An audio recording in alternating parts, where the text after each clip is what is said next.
MM மணி channel அன்புடன் அழைக்கிறது. நம்ம இதுக்கு போன வீடியோவில் கடன் இல்லாத வாழ்க்கை செல்வந்தராவதை பற்றி எல்லாரும் பணக்கார ஆகணுன்றதை ஒரு குறிக்கோளாக கொண்டு ஒவ்வொரு வீடியோவாக போட்டுட்ருக்கோம். போன வீடியோவில் 3 ரூல்ஸ் பற்றி பார்த்தோம். கடன் இல்லாமல் இருக்கணும், ரெண்டாவது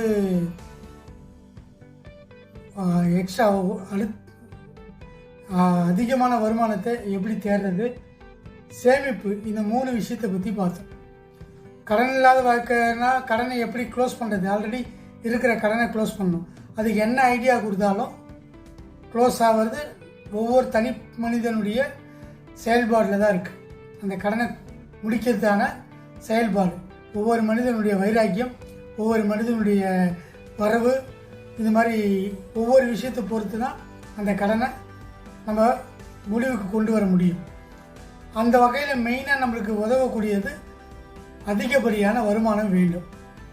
இப்போ உதாரணத்துக்கு ஒரு வேலை செஞ்சிட்ருக்கோம், அந்த வேலையை விட எக்ஸ்ட்ராவாக அதிகமான ஒரு வருமானம் இருந்ததுன்னா, இப்போ ஒரு 10,000 சம்பாதிக்கினா எக்ஸ்ட்ரா ஒரு 5,000 வருமானம் வந்தாக்கா நம்மளுக்கு 15,000 வருமானம். அப்போ இந்த 5,000 வச்சு நம்ம அந்த இருக்கிற கடனை எப்படி க்ளோஸ் பண்ணலான்றதுக்கு பார்க்கணும். இப்போ இந்த கடனை க்ளோஸ் பண்ணணும். அப்படி க்ளோஸ் பண்ணிகிட்டே வந்தால் தான் இந்த 5,000 வருமானன்ற அதிகப்படியான வருமானன்றது நம்மளுக்கு தங்கும்.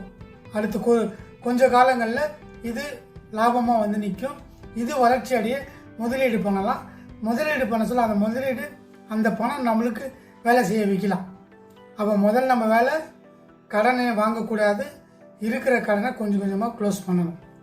இதுதான் நம்மளுடைய முக்கியமான கொள்கையாக இருக்கணும். ஓகேங்களா? இந்த வைராக்கியத்தோடு ஒரு ஸ்ட்ராங்கான டிசிஷனை நம்ம எடுக்கணும். ஒரு நல்ல நாள்லையும் ரெசல்யூஷன் எடுப்பாங்க எல்லாருமே. அந்த மாதிரி இந்த ஒரு விஷயத்தை நீங்கள் ரெசல்யூஷன் மாதிரி ஒரு வைராக்கியத்தோடு ஒரு முடிவு எடுக்கணும். முதல்ல கடன் வாங்கக்கூடாது, அடுத்து சேமிக்கணும் இல்லையா, மூணாவது அதிகப்படியான வருமானத்தை உருவாக்கணும். இப்போ நம்ம வருமானத்தை உருவாக்குறத பற்றி ஒரு சின்ன ஐடியா உங்ககிட்ட சொல்கிறேன். இன்னைக்கு எனக்கு நடந்த ஒரு சம்பவம்.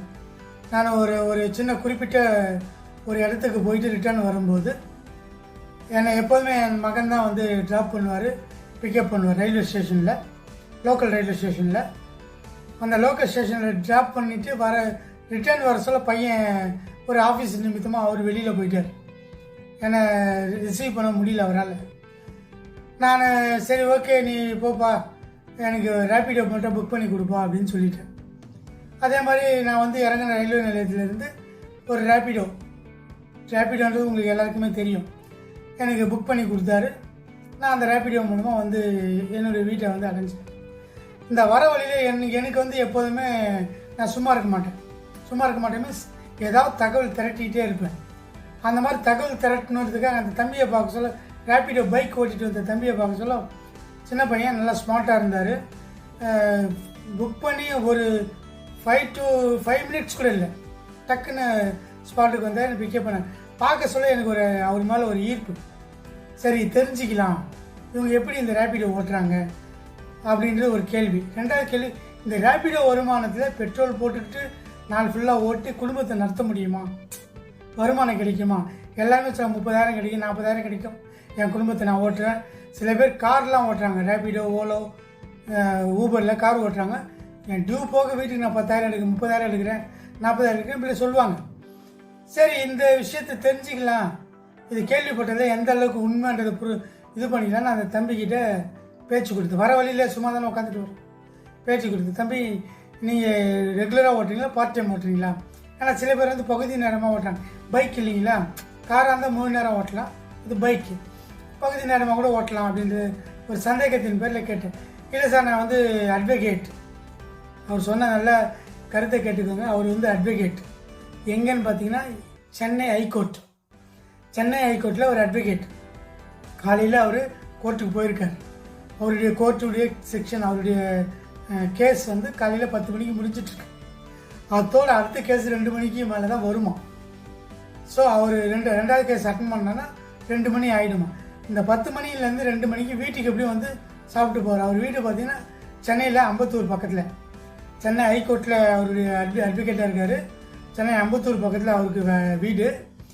இவர் இன்பிட்டு வீட்டுக்கு வந்து சாப்பிட்டு போனதுக்காக பைக் எடுக்கிறாரு. பட் ஆனால் பைக் எடுக்க சொல்லவே இந்த ரேப்பிடோன்ற இதை லாகின் பண்ணுறாரு. ஏற்கனவே அதில் மெம்பராக இருப்பார் போல இருக்குது, வண்டி ஓட்டக்கூடிய மெம்பராக இருப்பார் போல இருக்குது. லாகின் பண்ணுறாரு. ஹைகோர்ட்லேருந்து அம்பத்தூர் வந்து ஒரு ட்ராப், அம்பத்தூர்லேருந்து என்ன இன்னொரு இடத்துக்கு ட்ராப். இதெல்லாம் முடிச்சுட்டு அவர் வீட்டுக்கு லஞ்சுக்கு போகிறார். லஞ்சு முடிச்சுட்டு இங்கேருந்து ஹைகோர்ட்டுக்கு ஒரு ட்ராப். ஸோ இவர் வீட்டுக்கு வந்து போகிறத ஒரு பிஸ்னஸாகவே மாற்றி வருமானமாக கொண்டு வர்றார். நான் கேட்டேன், நீங்கள் போகிற இடத்த மென்ஷன் பண்ணி ஆர்டர் எடுக்க முடியுமான்னு.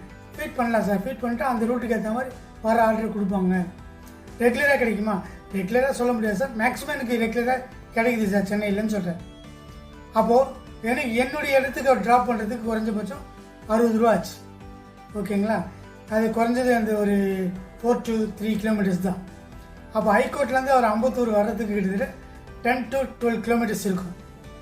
3 to 4 கிலோமீட்டர்ஸ்க்கு 60னா 12 கிலோமீட்டர்ஸ் பார்த்துக்கோங்க, 120 எடுத்துருப்பார். ஸோ இதே மாதிரி டவுன் பஸ்ஸில் 120, 240. அவர் 100 ரூபா பெட்ரோல் போட்டாலே அந்த பைக் போயிடும். 40 ரூபா அவருக்கு மிச்சம். அன்றைய செலவு அவர் பெட்ரோல் போட்டாலும் அன்றைய செலவு, சாப்பாடு செலவு, அது டீ செலவுக்கு அந்த 140 ரூபா கரெக்ட் ஆகிடுது. புரியுதுங்களா?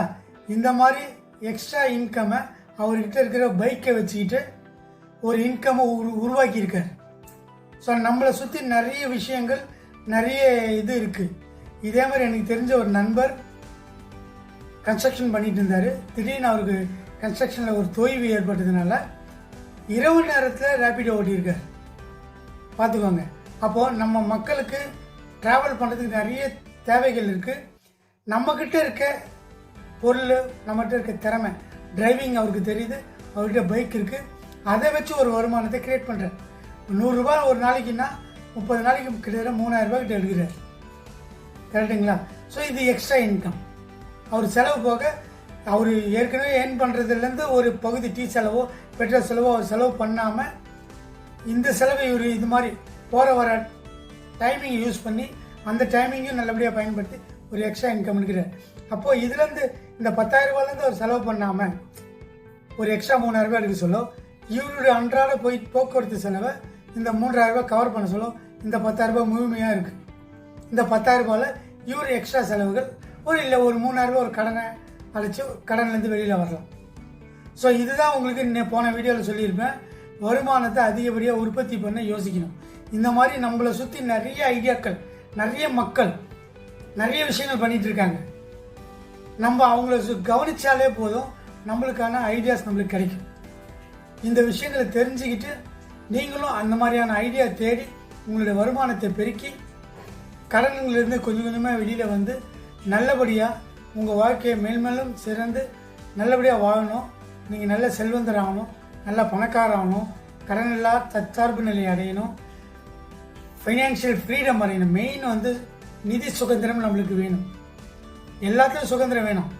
நிதி சுதந்திரம்ன்றது ரொம்ப ரொம்ப ரொம்ப இம்பார்ட்டண்ட்.